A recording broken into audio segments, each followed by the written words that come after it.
I'm just doing a quick audio test to make sure you guys can hear me. Can everyone hear me okay?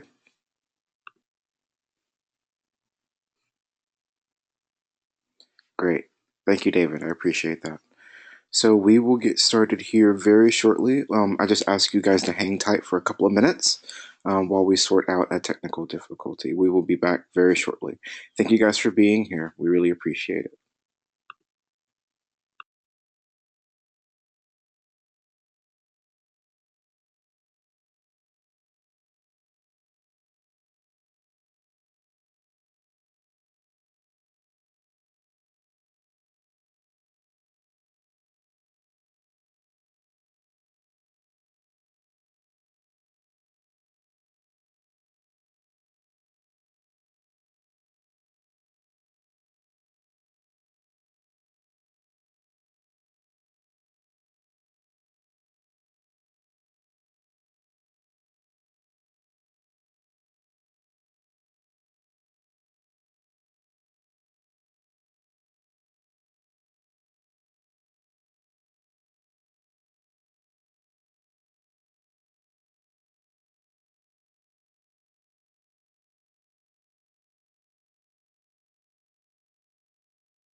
Good afternoon, everyone. Thank you for being here for the third session of digital literacy. My name is Justin Hardy. I am an instructor for digital literacy, and today I am joined by Jeremy, who is also another, Jeremy Moore, who is another instructor for digital literacy.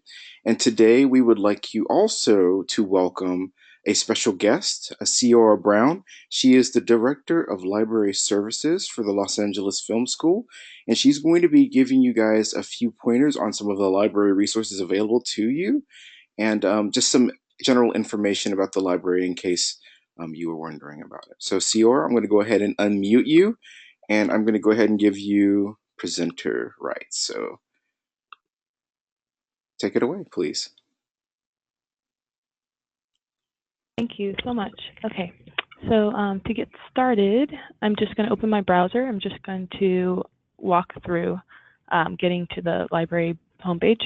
So you just go into your connect.lafilm.edu student portal. And let me minimize this. And then just sign in with your student username and password.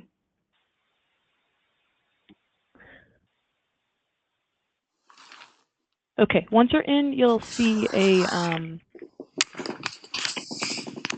you won't see that page because I have admin rights, but you will see a page that looks like this.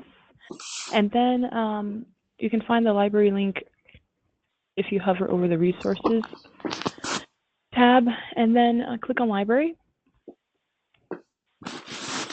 And then this is the library homepage.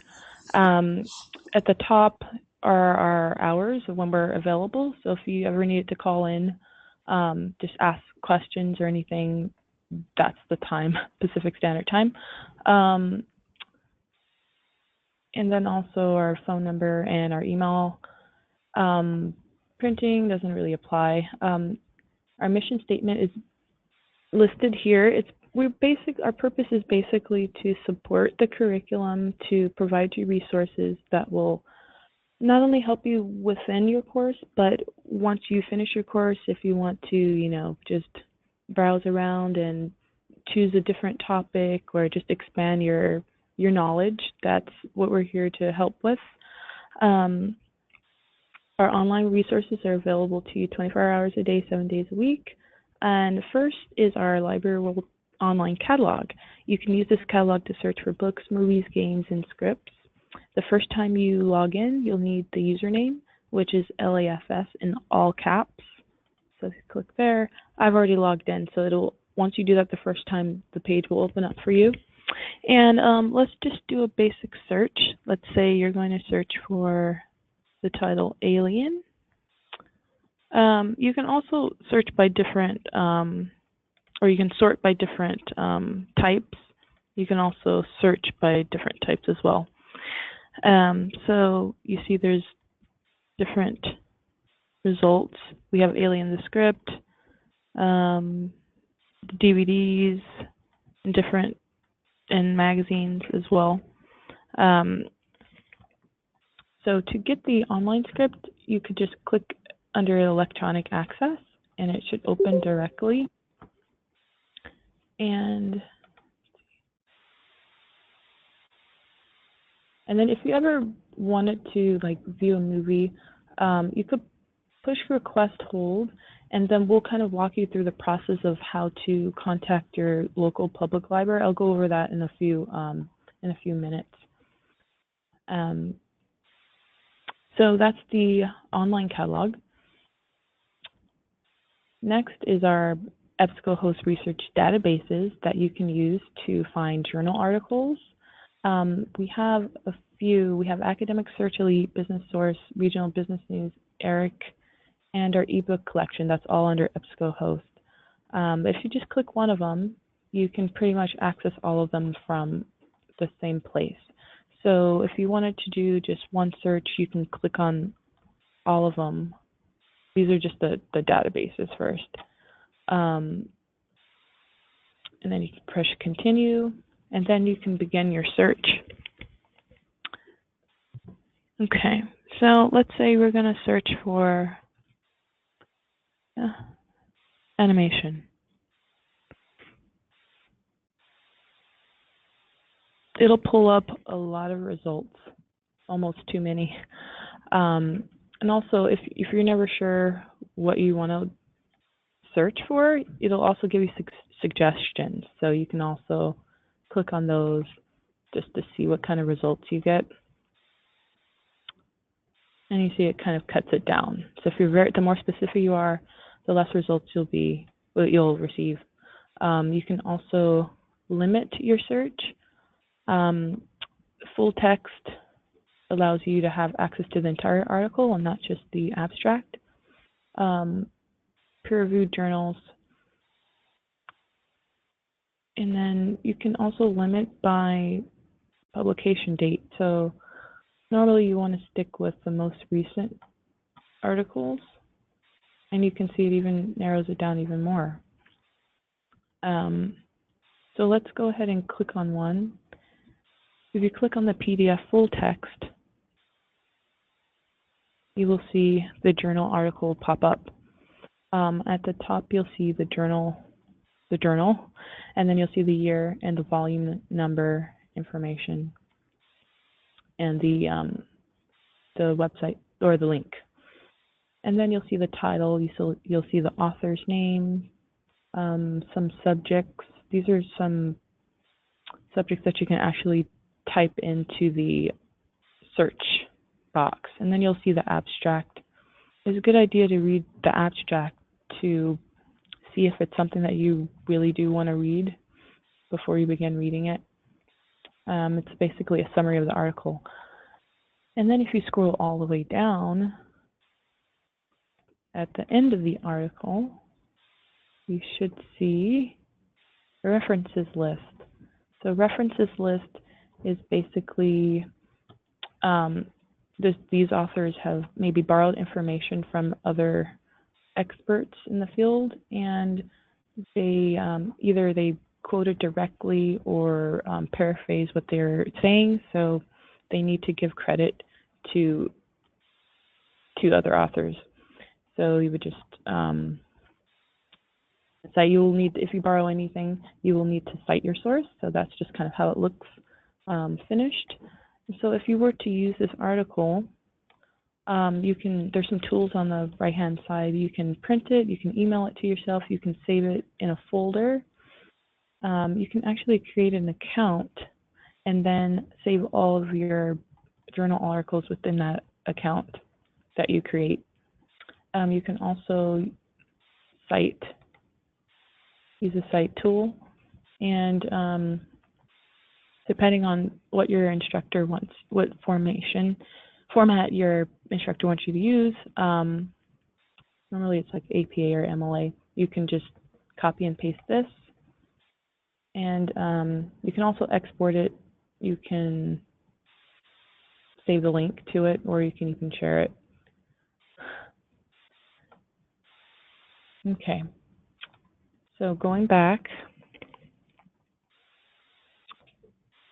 you can go back to the different databases at the top as well. So you have these tabs at the top as well that you can search for publications. These are different magazines that are online and available to you. Depending on what you want to search for, let's say this one.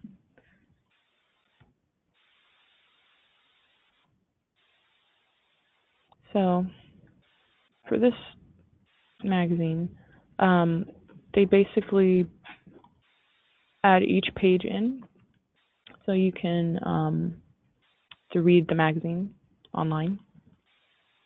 So depending on what you're searching for, we do have that available for you. And then also there's some images as well that you can search for. If you wanted maybe something from Disney, you can search, use it, and then just make sure you cite it.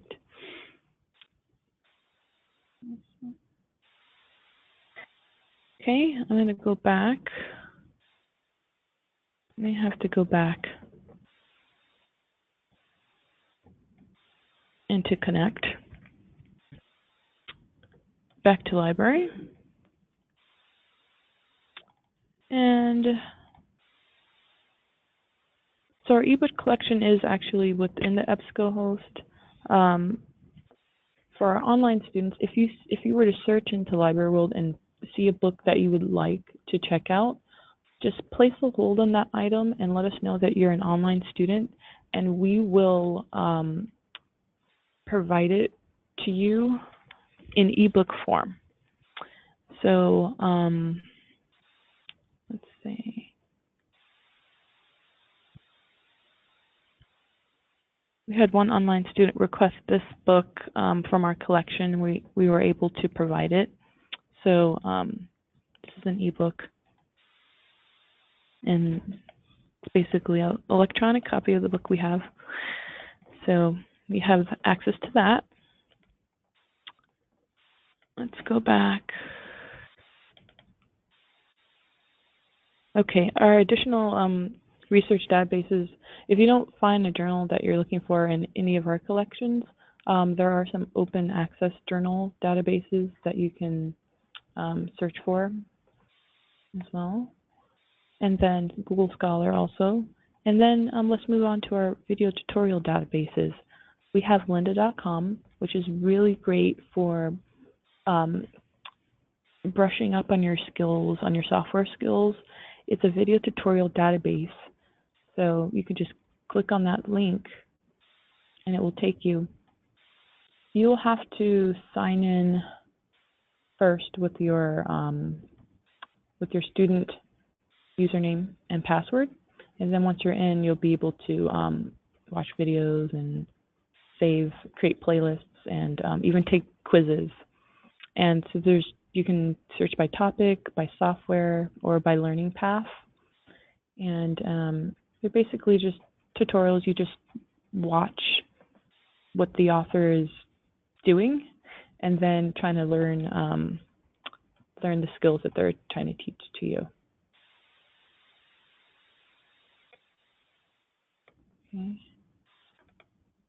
Okay. Okay. Next is music databases.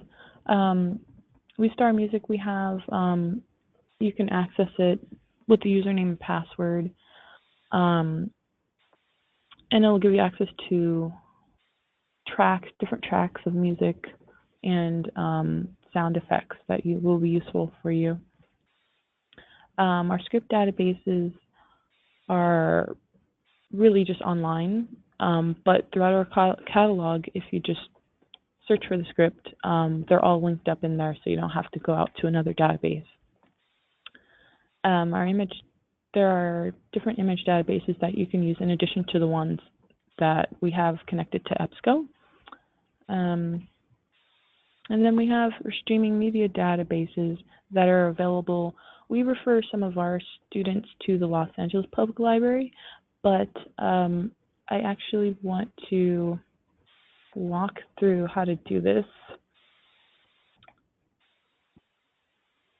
Okay, so let's say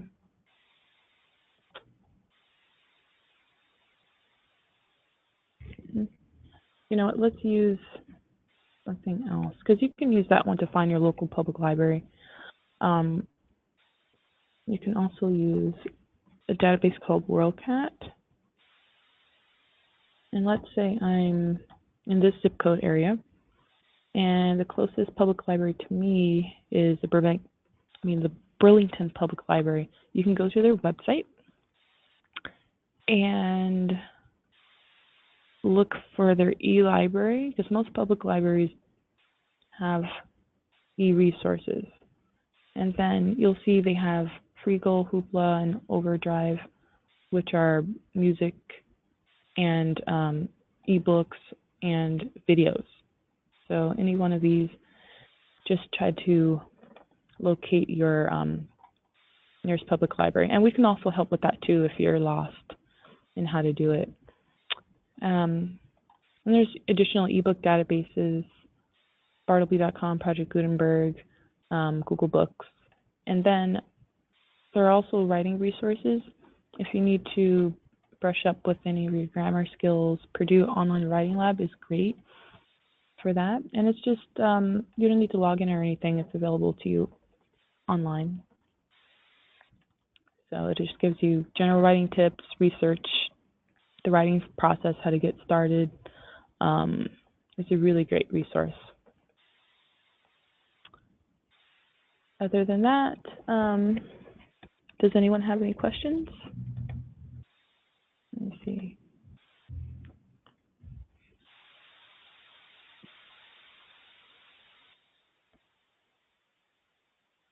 Okay. Well, if you do, you can contact us on our website. At the top, scroll to the top, send us an email. And where is it? There it is. Email library staff link, or call us during our open times, and we'll be able to help you. Okay, Ciora, thank you so much for your time. We really appreciate it. Thank you. Have a great day, everyone. All right. Thank you, Ciora. Now we are going to switch gears to the discussion. I'm going to go ahead and become presenter again.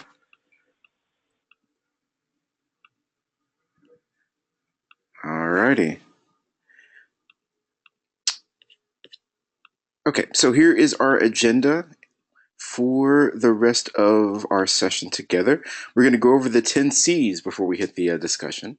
That's going to be some of the things you want to keep in mind when you're conducting research on the web. And this is relevant to your assignment that you guys are going to be working on. So then we're going to go over the discussion, and then the assignment, and then just some of the due dates for the discussion, the assignment, and the quiz that you guys are going to be taking. All right, so let's go over the 10 C's. And if you're wondering where I'm getting this, it is within your 3.2 read and view activity.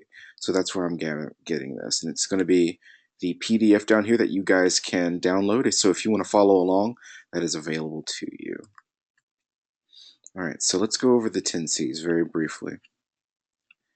So the first of the 10 C's is the intent of the content. So again, the 10 C's are going to cover just some of the things you want to keep in mind when you're conducting research on the web and determining whether or not a source that you're reading, whether it be a Wikipedia page, an article, a blog, whether or not that source is credible. So these are some of the ways that you can detect whether or not something you're reading is worth pursuing further as research.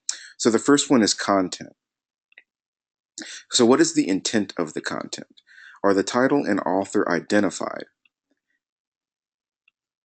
Is the content juried? And by juried, is it peer reviewed? Is it moderated? Is there some sort of filtering process before that content can be available to the public or to an audience? Is the public content or scholarly or satiric or serious? So for examples of satirical like publications, you guys can think of The Onion, for example, or Cracked or Mad Magazine. Those are all satirical publications. What is the date of the document or article? So keep in mind that the date's going to be really important too. So if you're looking for up-to-date research, you might not want an article from 10, 15, 20 years ago. You're going to try to find something within the last 3 years, or within the last 2 years, or if you're lucky, within the last couple of months that you do your research. So it's really important that you find the most up-to-date research possible. And think about the edition, whether it's a publication like a physical magazine or the edition of the website. Is it current? Or is it just a legacy version that you found? And do you have the latest version? And is it important that you have the latest version? And how would you know? Is there any sort of dates that you can check? So that's one thing that you want to keep in mind when you're looking at your content. Is it the latest version of the content available? And whether or not that content is being updated on a regular basis. So the second is credibility. Now, this one's really important. Is the author identifiable and reliable? So is your author worth listening to? Is he believable? He or she believable? Is what they're read or writing something that has some sort of logical credibility? Is it authoritative? Is it by an expert or someone who's the leader or a definitive voice in their field? And should it be authoritative? Sometimes it doesn't have to be. What is the purpose of the information? Is it serious, satirical, like we discussed before, or is it just humorous information meant to entertain you? And think about the URL extensions of the websites that you go to. Think about edu websites like colleges and universities, .com websites for commercial websites like Amazon or Best Buy or Netflix, and then .gov and .org. What does this tell you about the publisher? So depending on the web extension that you guys or the organization is going to use, that can give you some information about some of the credibility that they might have behind whatever their message is. So if it's a .gov, you can count on most of the information there to be factual, credible, something that you can cross-reference with another source. If it's an organization, a .com, perhaps there's some sort of bias or some sort of prior motive for what their message is, whether they're selling you something or selling you an idea. That's something you're going to have to do further research on. There's not much they're held to in terms of standards for being accurate. For if you're looking at a .org or a .com. .edus, by virtue of being an educational extension, they're going to be fairly accurate. They're going to be academic resources that you can use and are generally going to be trustworthy. So when you're searching on the web and doing your research, make sure that you pay some attention to the URL extension when assessing and analyzing the message of your research document, whether it be an article by a famous author or a blog post by someone who just started posting their work on the web. Sometimes there's content to be had in both, but you definitely want to take the same scrutiny with all the research that you perform. And that's going to involve some critical thinking.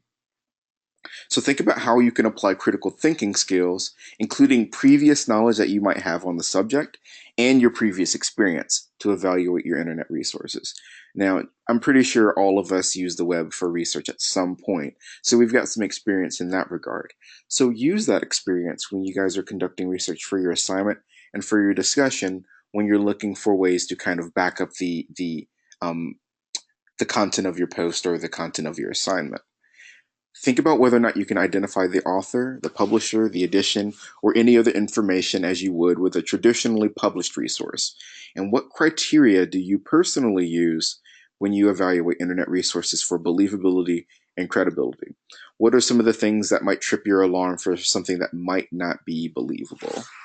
So that's something that we would like you to answer for yourself. Now, copyright is going to be the fourth thing that we're going to talk about. Not too heavily because this is a lot of legal information, but to be very brief, even if the copyright notice does not appear prominently, someone wrote or was responsible for the creation of a document, a graphic, a sound, or an image, and that material falls under copyright conventions. Now, fair use applies to short-sighted excerpts, usually as an example for commentary or research. So think of like a 5 or 10-second snippet or a small sample or a very small screenshot just to kind of give you an indicative example of whatever it is that you're speaking about. Now, materials that are in the public domain have to be explicitly stated that they're in the public domain. And now, public domain means that whatever you would like to use that image, that movie clip, that audio clip, whatever you want to use it for, you have carte blanche ability to make money off of it. You can entertain with it. You can make it satire. You can do anything you want with it. No one's going to come after you legally. Fair use, you've got to be more careful about that. You've got to use a restricted sort of amount of the material that you're citing or commentating on. And copyright, well, if it's copywritten all the way, you want to be very careful about stepping on toes. You want to definitely get your permissions for using any copywritten material. Internet users, as users of print media, must respect copyright. You've got to respect artists. You've got to respect writers, the producers, the creators of this content if you want to use it in your research. And that's going to involve citing. Now, citations for internet resources should be used to identify the sources that you use, both to give credit to the author and to provide the reader with avenues for further research. So not only to bolster your argument or your message by providing sources that back you up, you're giving your audience another avenue of research in case they're interested about your topic. And you did such a good job of convincing them of their interest in the topic that they're going to do some secondary research to learn more. Standard style manuals, print and online, provide some examples of how to cite internet documents, although these standards are not uniform. Now, I'm pretty sure that a lot of you are familiar with MLA and APA formats.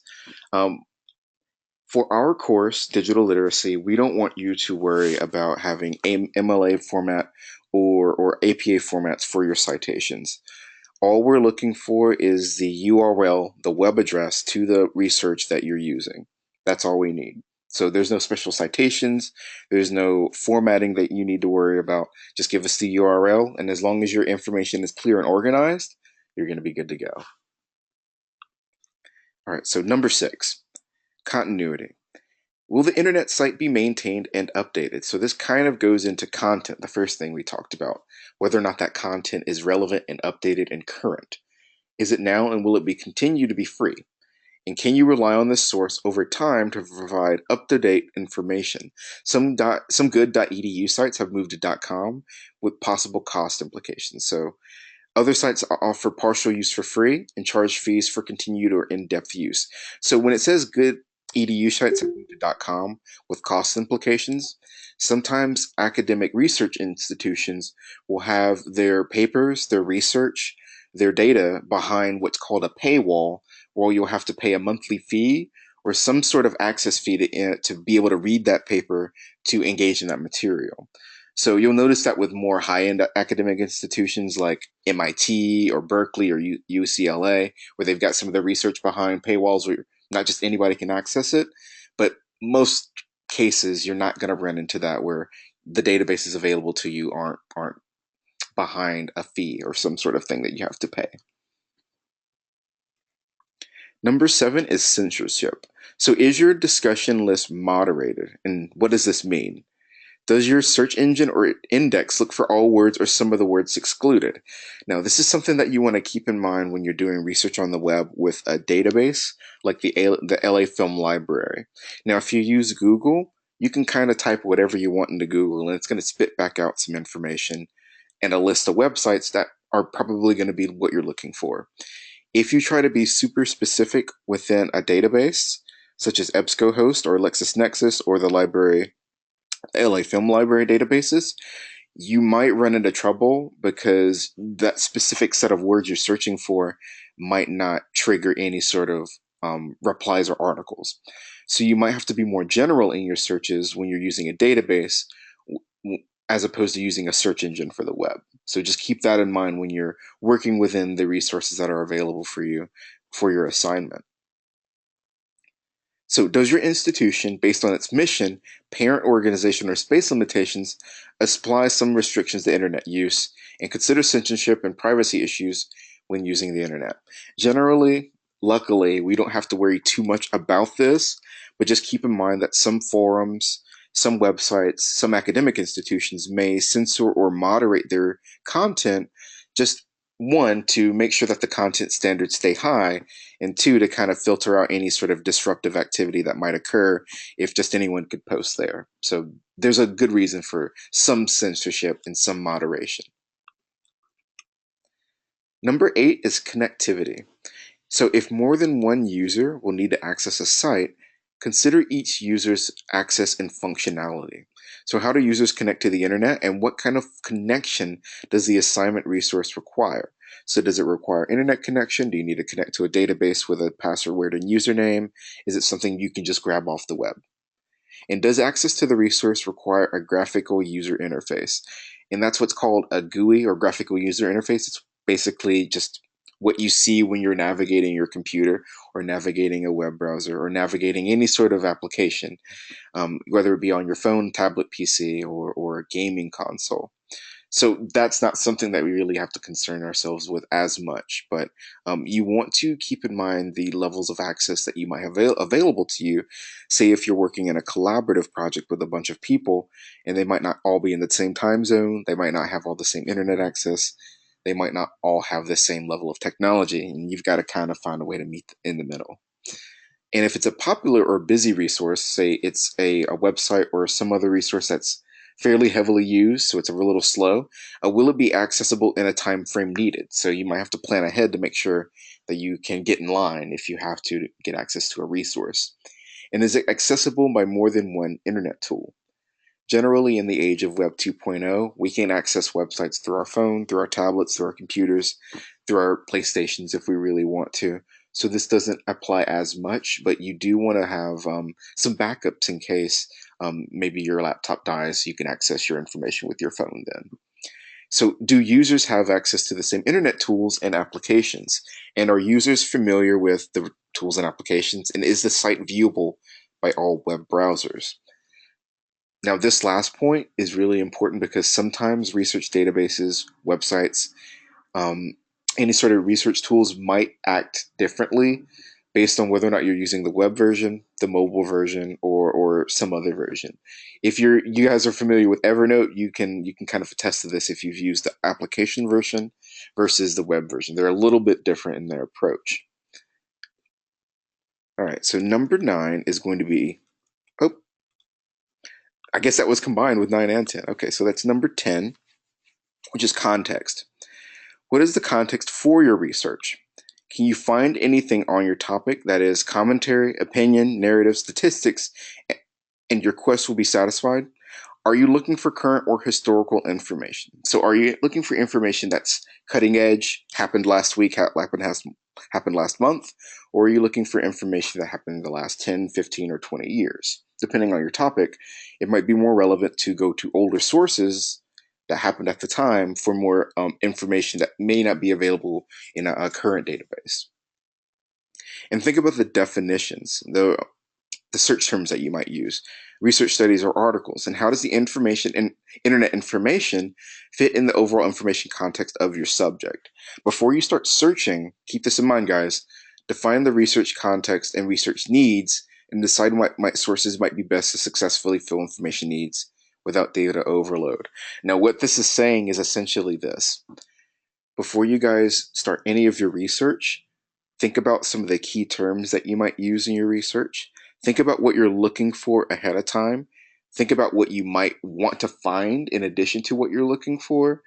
And think about some of the ways that you might be able to be more specific about what you're looking for after you've kind of gotten a pool of information that you can choose from. So it's about narrowing down to exactly what you need that will fit the context of whatever it is you're working on. In this case, it's going to be your discussion and your assignment. So are there any questions about the 10 C's before we move forward?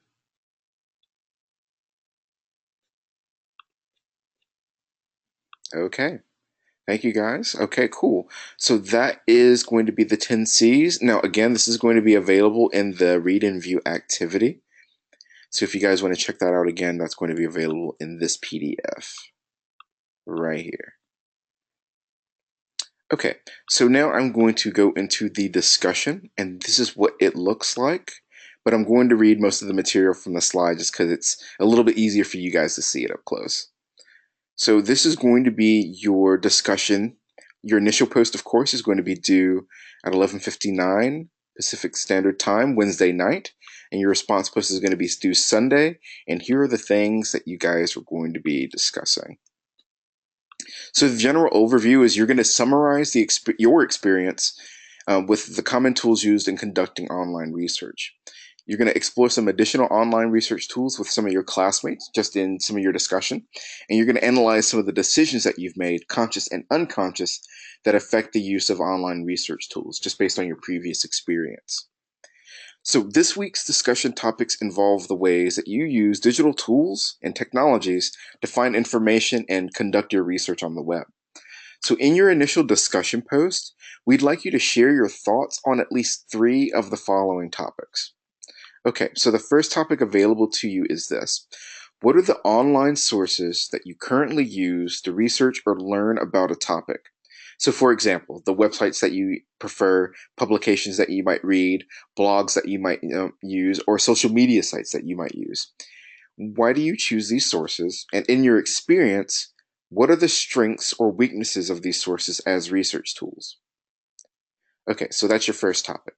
Your second topic is, how do you determine or verify the credibility of the information you read online? So, what do you use in your personal life to kind of determine whether or not what you're reading is believable? Have you ever believed something that you read online and then later found out that it wasn't true? I know we've all been there, so think of an example that you might want to use in your discussion. And how did you find out that it wasn't true? And what, if anything, did you learn about the source of the original information? And explain how this has affected your thoughts about online research. Now, your next topic is, do you currently use or have you ever used Wikipedia or a similar online information source for research? And what do you think is the proper role of Wikipedia or similar sites in conducting and presenting research for school and or business purposes? And is it a credible and appropriate source to cite for professional, business, or scholarly purposes? Now, I have my own opinions about Wikipedia. I'm pretty sure you have your own opinions about Wikipedia, so please let them be known in your initial post. We really like to know what you guys think about that. And why or why not is it a credible or appropriate source for professional, business, or scholarly purposes? So if you discuss similar sites other than Wikipedia, we'd like if you identified them by name and included a URL just so we could check them out. And if you could, in addition to that, give a basic description of the site content and explain how and why you use it for research. Like any extra sources available for your classmates is just icing on the cake. We'd love to know any additional resources that you guys use to conduct your research on the web. And your next topic is, as bloggers and other media sources flood the internet, how important is it for professionals, students, and consumers to know how to evaluate the credibility of sources and why? And how is this either different or the same as evaluating the credibility of more traditional or non traditional sources? So think about bloggers on the web, think about message boards, websites that you might go to. Anybody and everybody can type whatever they want, and most people can hear them whether or not they want to or not. You've got to make sure that you have the ability to tell the factual information versus what people would like you to believe. So it's important to kind of establish some of those rules and some of those skills so that you can you're more able to kind of discern truth from fiction. So we'd like to know how important it is for this to be a concern and how important it is for people who create these articles to do their own research. Yeah, InfoWars is a good example of something that we should be very careful of, David. So, okay, so here is going to be how you're going to handle this. So think about the topics we just listed, and here's what you're going to be doing for your discussion post. We want you to share your thoughts on this week's discussion topics with your classmates in this first post. We want you to post your first post by 11:59 Pacific time, Wednesday night, unless otherwise specified. So that's as normal as you guys have been doing for the last couple of weeks. And of course, for your reply post, we'd like you to read and reply to at least one of your classmates' posts. If you want to reply to more, please do. We highly encourage that, with additional thoughts on these topics sparked by your class discussion. So we'd like to know how your thoughts have changed about this topic or developed based on what you've read from your classmates. So you want to post these thoughts in your reply before the discussion ends on Sunday night at 11:59 Pacific time. And also, in addition to the response post, make sure that you complete your Knowledge Quiz 3 by Sunday night at 11:59 Pacific time as well. Okay, guys, are there any questions about the discussion?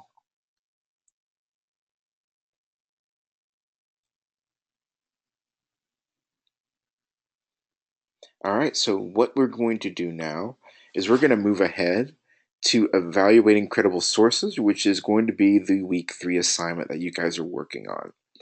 Now, I want to stress that um, the library resources tutorial that Sior just completed is going to be available in video archive along with the rest of this information. So what we want you to do is to consult that when you're working on this assignment, because we are asking you to use one of the LA Film School library databases. So I just want to let you guys know that right now, so you can start thinking about some of the research terms and topics that you might want to discuss that might be easy to find in the databases. So just a heads up. And this is what the sheet looks like. I'm going to be coming back to address the rubric here briefly, but all of this is going to be available in slide forms just so it's a little bit easier for you guys to see. Let's go ahead and minimize this. Okay, so your objectives for this assignment is you're going to utilize the school library and internet resources for research. You're going to explore and compare multiple search sites beyond Google, and we're going to describe common criteria for evaluating the credibility of sources, and we've got a list that you guys are going to be using when you're evaluating the sources that you're looking for. You're also going to evaluate the credibility of sources using commonly accepted criteria and compare the portrayal of a topic as covered by a different source. All right, I see we have someone with their hand up. Let me go ahead and check and see who that is. Okay, David, you have a question?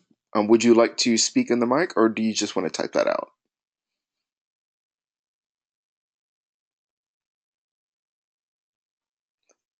Okay, no problem. Go ahead and type that out, and once you've got it good, I'll go ahead and answer it. Go ahead, sir. All right. So the basic overview for assignment 3 is that you're gonna gather and evaluate information from several different digital research sources about a company, a recent event, or a topic of your choice. Now, David is asking, so do not use Google. David, we don't want you to use only Google. That's the distinction. So you have the LA Film School databases available. You've got Google in addition to Wikipedia. Um, there's other wiki sites available. You've got the BBC, CNN, Newsweek, Time Magazine. Bing is another resource that you can use. So not just the singular search engine Google. Think about all the news publication sites that you can search for in Google and then go to those sources and use their search engines to find articles. So we just want you to go a little bit deeper than just using a basic Google search to find your research. Does that answer your question, sir?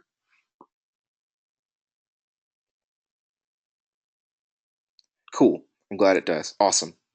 But yeah, so just we want you to go a little bit beyond what just a basic search engine search for your topic.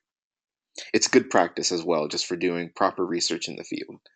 Okay, so examples of companies that you guys can do research on are Netflix or a competitor, such as Hulu or Amazon Video or Amazon.com, or any other sort of company that you would like to do research on. You're not really limited on this one.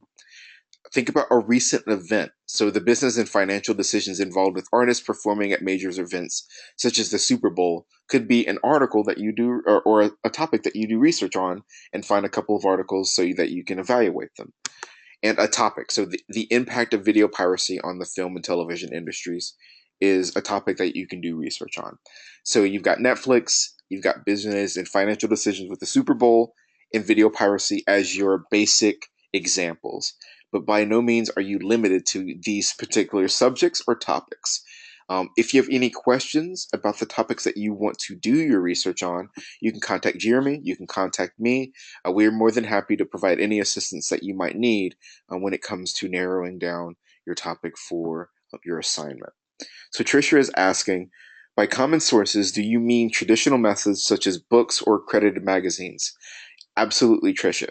So not only does Google have, not only is Google in your tool belt, you've got the primary sources in publication form and those primary sources in internet form. So if you want to go to newsweek.com and use the magazine because they have different content, but information relevant to your research, by all means use both.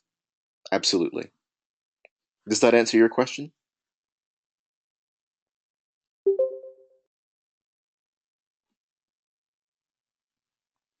Wonderful. I'm glad. Thank you for asking. That was a really, really good question, too. So, to conclude the overview, you are encouraged to choose a topic or recent event from your industry or field you're targeting for your career, but you're not limited to just your industry. So if you're in the film industry or if you're in the music production industry and that's what you want to do your research on, by all means, we highly encourage that. But you're not just limited. So if you want to do research about animation, or if you want to go into event production, or if you want to conduct or research about a company that's not related to your field, knock yourself out. Absolutely. Expand your resources. Carmen is asking, so we need to pick a company and then look at their recent events and then make a topic off of it? That, Carmen, that's a little bit different than what we're asking for. Here's what we're asking for.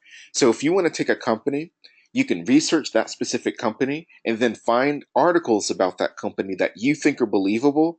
And then we have a list of questions you're going to answer to kind of determine which one is more believable than the other. So not only, so, yeah, you got it, you got it. So it can be a recent event, it can be a company, or it can be a topic. It doesn't have to be a combination or anything like that. It can be just one. Does that answer your question? Awesome, great. Okay, so here's what we're asking you to do to prepare to start this assignment. So we want you to select your topic as described on the previous slide. So it's going to be a recent event, a particular topic in your particular industry, or a company. And you're going to conduct research using at least two different online information sources, at least one of which must be from the databases provided in the online library of the LA Film School.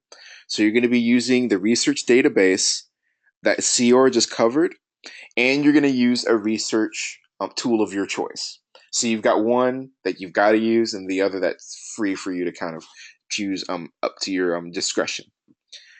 So we want you to explore some of the research and search databases provided this week. And we want you to kind of go beyond the common search sites such as Google, Yahoo, and Bing.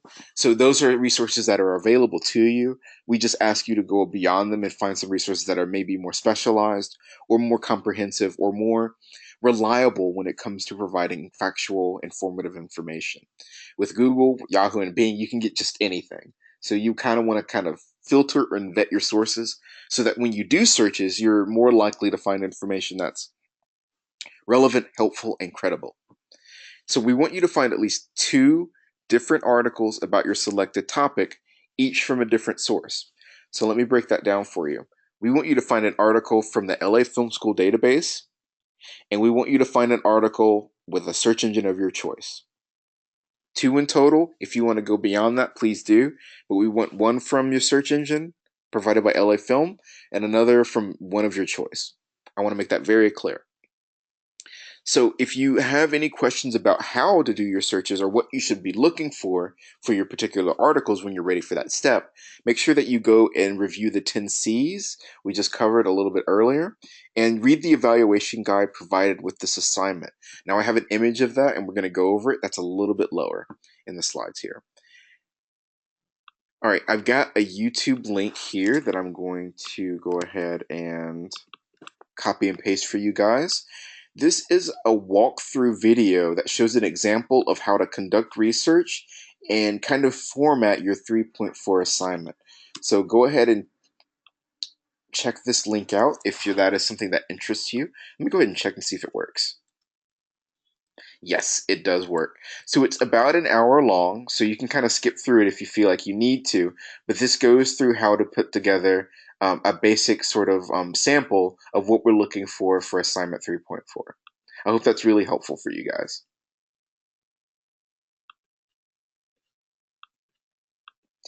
All right, so this is the evaluation guide that you're going to be using when you're evaluating the two articles that you find from each of your databases when you're ready to kind of move on to this step.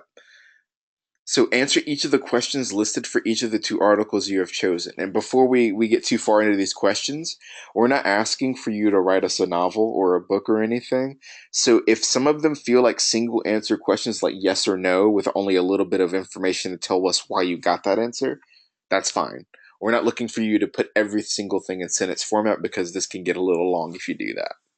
So for the first section, author authority and credibility, we want to know, are the authors identified and who are they? So this is a really good example of a short answer. So article, the author is first name, last name, so and so, and who are they? They are the leading expert on X, Y, and Z.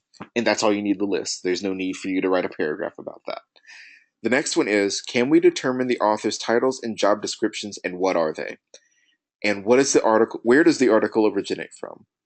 The second set that you're going to be using for your particular articles is, what is the date or timestamp on the article? Has the article been revised? And if so, what was the last revision date? And does the publication have a solid standing and history for accessibility? Why or why not? So again, a few of those are going to be yes, no questions, and a couple of them are going to be a little bit more comprehensive. The next one is content and bias. What was the focus of the article? Is the article accurate and thorough? And we'd like to know why. And does the article seem biased in any way in its point of view? And if so, we'd like you to give us an example of why. And are they trying to convince you of something? And if so, do they succeed in convincing or persuading you to their point of view? And it's okay if they do, and it's okay if they don't. So don't feel like you have to feel a particular way. The fourth one is citations and links. Does the author or publisher list any sources or citations?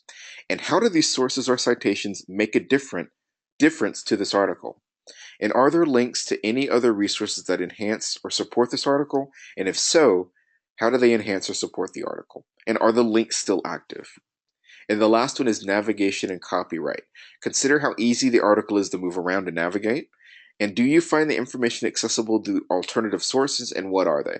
So if you want to check this one, just try to open the article on your phone versus opening it on your computer, for example. And is there evidence that this article has been clearly copyrighted, and if so, by whom? This is going to be pretty easy to find at the bottom of the page or the very top of the page. So if that's what you're looking for, just look for that little C with a circle around it and a year, and that's going to be what you're looking for in terms of the copyright for a particular article. So, in brief, this is the evaluation guide that we're asking you to use once you've conducted your research and found the two articles that you want to cover about your topic. You're going to go through each of these questions and answer them to the best of your ability, answer them fully, and then you're going to answer them for the second article in addition. Okay, so here's the next part. After you've done your research and after you've answered your questions, here's how we want you to kind of proceed from that point. So you're going to deliver a written report or slideshow presentation that analyzes the information from each of the two articles based on the evaluation guide.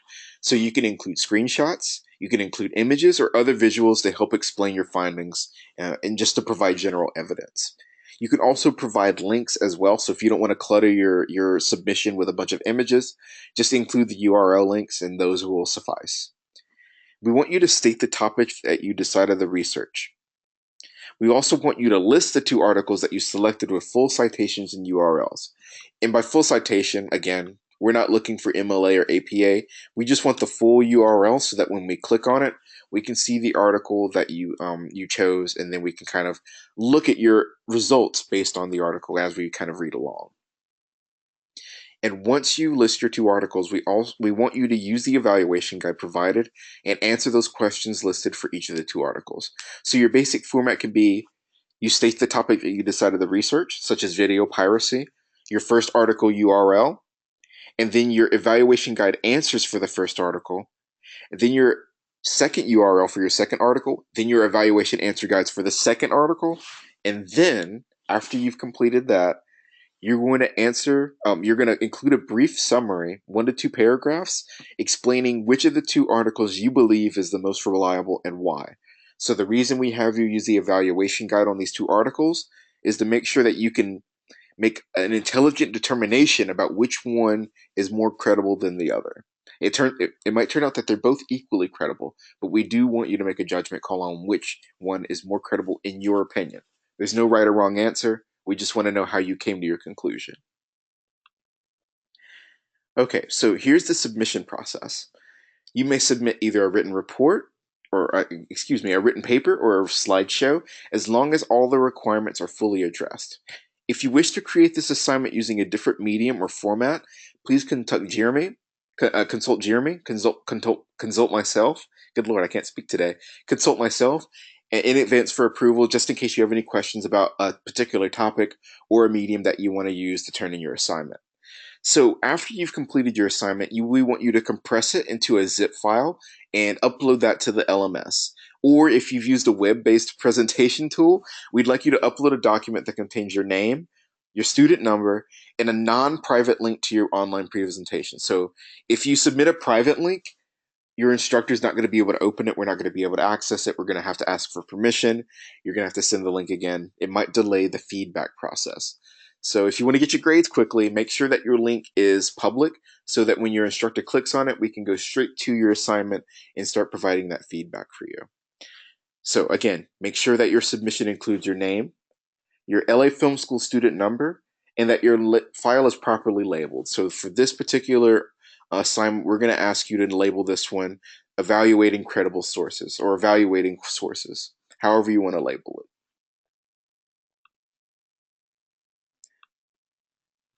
So unless otherwise stated on the the LA Film School platform, this assignment is due by 11:59 p.m. Pacific time on Sunday night, along with your discussion post response and your knowledge quiz 3. So again, you've got a lot due on Sunday, so it's very helpful to manage your time and spread out these sort of activities over the course of the week so that you've got enough time to dedicate the right amount of effort for each one. So, are there any final questions for us about the week 3 discussion or the week 3 assignment?